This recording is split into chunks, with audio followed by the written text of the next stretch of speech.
Here we have a watch from Halcyon. Very simple outer box. Let's open her up. Inside we're getting this little fabric pouch protecting the box.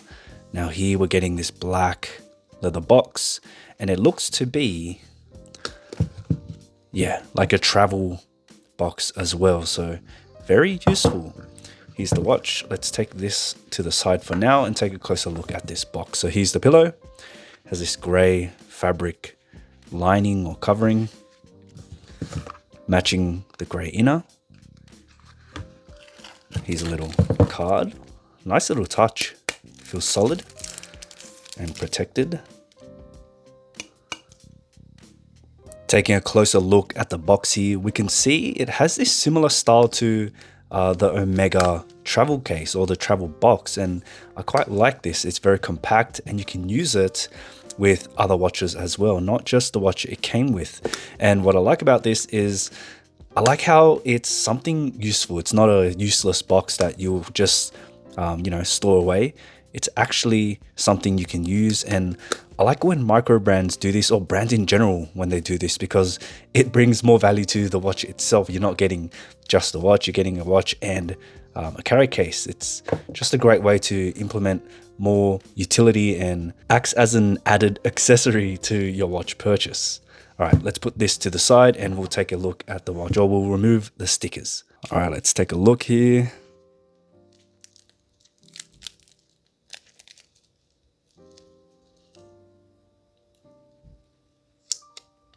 Here it is, guys. This is the Halcyon Journey. Now this particular model is the Roma dial version, which you can tell from its Roman numeral layout here. Now some brief specs. It has a 40mm case diameter. It has 20mm lug width. It's 10.3mm thick. It has 50 meters of water resistance, and it isn't a screw down crown, so you can wind it. And this one in particular is running on the Miyota 9039 movement, but you do have the option to get the SW200 caliber in here at an added cost. But me personally, I don't have an issue with Miyota movements at all. It also has a lug to lug of 46mm, so rather compact, and the dimensions on this one is in a sweet spot for a lot of people. So I'm sure it will make a lot of people happy when they read the spec sheet. Now taking a closer look at this dial here, this is not your average white dial. This is a porcelain white dial, and if you know about porcelain, it's quite notorious for being difficult to work with, as a lot of them tend to crack and fail during the manufacture process. But it's very nice to see a porcelain dial here in a microband at a reasonable price, considering how expensive watches with porcelain dials can get. When you start looking at Seiko and Credor, they can get pretty up there. And just taking a look at this one here, you get that same warming effect that you see from porcelain. It's really hard to describe without seeing the effect of porcelain in person. It's a rather simple look, but there's just this charming effect that it has, and the printing here on this dial is done extremely well as well. It's very crisp, very fine. The lines are very well done. Nothing seems to look misprinted, and I don't really notice any rough edges on the printing here. So it is a rather clean execution. Now, I like how the hands here, you can see when I'm shining the light through, are blue. So these are heated blue hands. A nice little touch, and I quite like this blue accent with the porcelain dial. It has a nice touch of color, but it's a very subtle touch of color, which pairs very well with this white dial here. It's just such a great combo. You really can't go wrong with the white and blue combo. The shape of the hands too just match the overall theme of the watch. They have that real classical look to them. Let's see how they move. I like how it has this really curvy appearance to them, but they're still at the same time very slender and sleek. And if we stack them, look how nice they look when they're stacked too. they just kind of disappear and blend into each other rather nicely.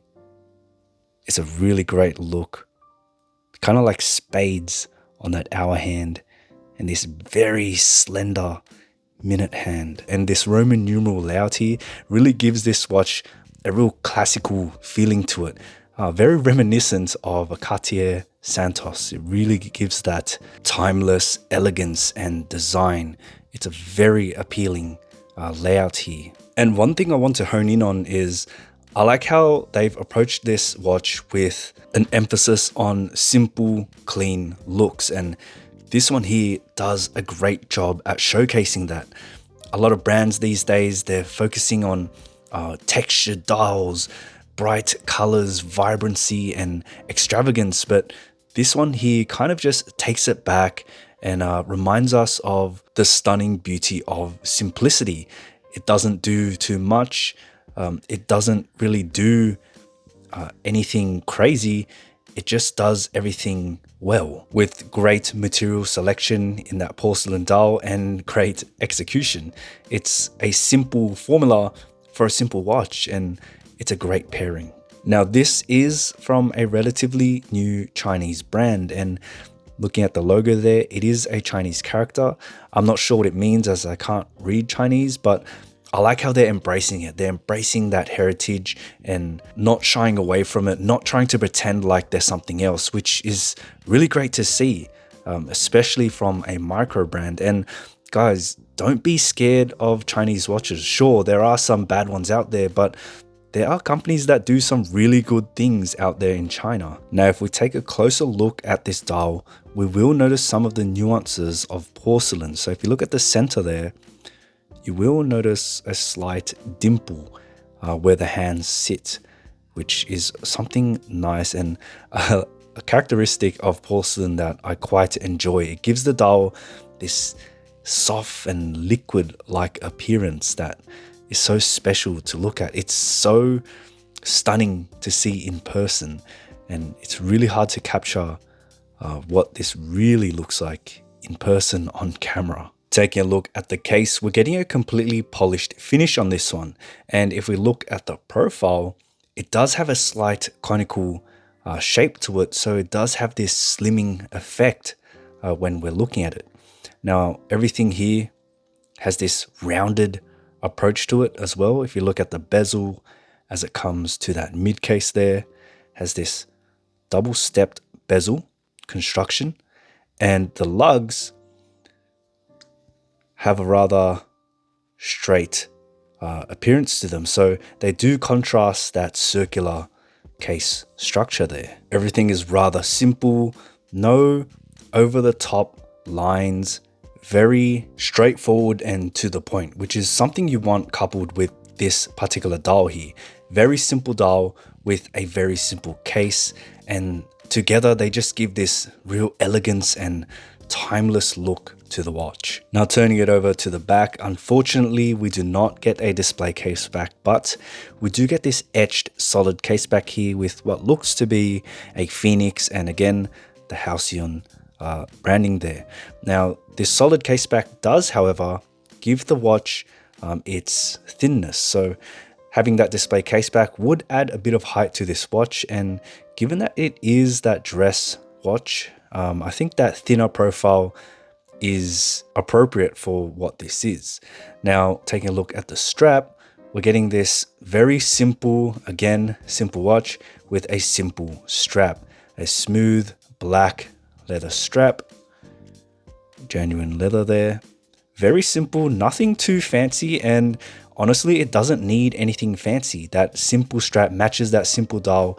It's just a very clean look and a winning formula. You really can't go wrong with having a white dial paired with a black strap. It really gives it that dressy, formal look. The tang buckle here is rather nice with a polished finish to match the case, and it feels pretty solid compared to some other microbands out there. And I like the architecture of this tang buckle as well. It has this kind of sharp appearance to it, very angular, which contrasts that watch head here. Here it is on my 6.5-inch wrist, and again guys, this is a 40mm watch and it has a 46mm lug to lug. Now I can tell from this strap it does require a little bit of breaking in, and that is something to be expected from new watches with leather straps, as it does have a bit of bolstering near the lugs here. But all in all, it is quite a comfortable wear, and I can tell that once you break it in, it will just conform to the wrist nicely. So yeah, as I'm wearing it, it's already just conforming quite well. Now taking a look at it, you can see it is just that clean, classic dress watch look. White dial, black strap, especially with the Roman numerals. I quite like this combination here with the black Roman numerals and the black strap. The white porcelain to just contrast with all of the printing and the blued hands. It's just a great combination in general. The clasp there, despite its sharp appearance, no issues at all. No digging in and no stabbing from those corners. That case shape, you can see that conical design does help to give it that slimming appearance. I like how the strap sits close to the case as well, so it eliminates a lot of the gaps between the strap and the case itself for a very flowing look, and it's just a great way to incorporate the strap with the watch head.